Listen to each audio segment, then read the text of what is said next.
Hi, it's Pat Gillis here, and this is Lottie, and today I thought we would just go through some quick things about leads and restraints. So at my farm, what we usually do is just have cotton leads like this. They're simple, there's nothing to them, there's just a cotton lead. We attach it to the ring that's at the base of the head collar, and we would walk the horse with the lead like this.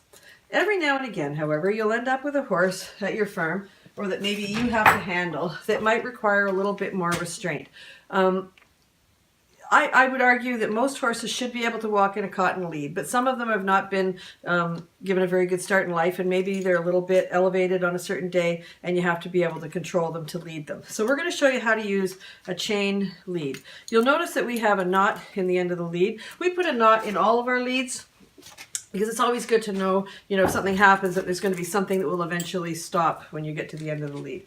So the first thing that we would do if we were going to control this horse, if we were going to lead her somewhere, is that I would take the chain and I would put it through the ring on the left side closest to the corner of her mouth. And then I would draw that up towards her ear on the opposite side and then back down onto this side. Sorry, I should have had that off. Oops, sorry, dear. Okay, now that way, if something happens when I'm walking the horse, the chain is not accidentally going to fall down over her nose. If I were to do it this way, and then something were to happen where I get distracted before I know it, the chain is going to be down like this, bothering her this way. I would never use a chain lead in this manner. Sorry. 1 second.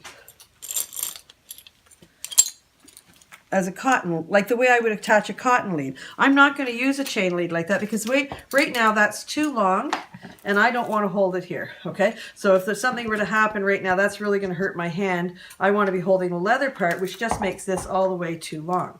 The other way you never, ever, ever want to use a chain lead is this way. And you'll see this quite often where people will do this, okay?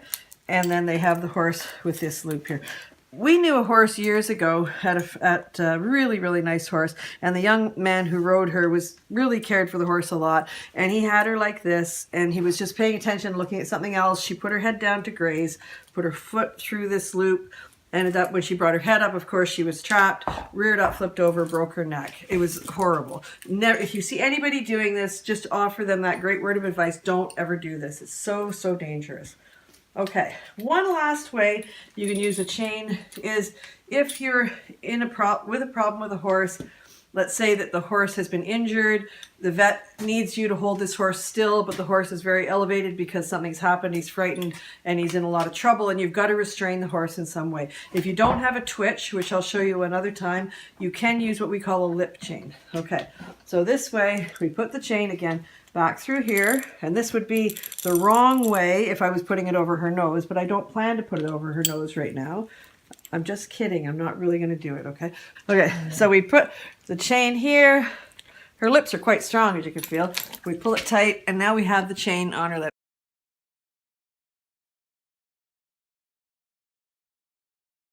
This is a terrible thing to do to a horse unless you absolutely have to, okay? Like that is something we would do to restrain her if the vet was here. I worked for someone once, not for very long. It was the last job I had working for someone else before I started my own business. And there was this beautiful thoroughbred mare that we had there. It was an eventing horse, and she was lovely. Her name was Tooker. I would take her out every morning, and she was a big horse. She was about 17 hands, but as kind as could be, walked her out on a cotton lead like this. The one day a week that I didn't work, the owner of the farm used to take Tookers out, and one morning I looked outside, she had a freaking lip chain on that horse, and with the kindest horse ever, just because she said, she's so big, I have to be able to control her. And I told her what I thought, and she fired me, and that's fine. And so there was a happy ending for Tooker, so that's okay. But you never want to use a lip chain like I was showing you unless you're really in a situation where you're trying to restrain the horse for the vet or for some reason that you've got to do that. It's not something you do to control the horse when you're leading it in and out. The chain that we showed you where we put it, again, I'll show you one last time. Whoopsies. Then we put it through this chain, through the ring here, towards the ear on the opposite side, and back down this way. That gives you all the control you need on most normal horses. If you've got horses that require more than that, they probably have to go back to school in terms of how to lead properly, and you can probably fix a lot of things with groundwork and stuff. You don't have to always go to this. We like all of our horses for the most part to go in these, but again, you'll come across horses every once in a while in your life that haven't had the benefit of good manners, and you may have to do this kind of thing. But the lip chain is a bridge too far unless you're doing it, as far as I'm concerned, for the vet. So that's it for this week. If you've got any comments, go on over to where our blog is. It's at ismyhorsehappy.com. Scroll down there, leave a comment, and we'll talk to you next week. Remember to thank your horse. Thanks.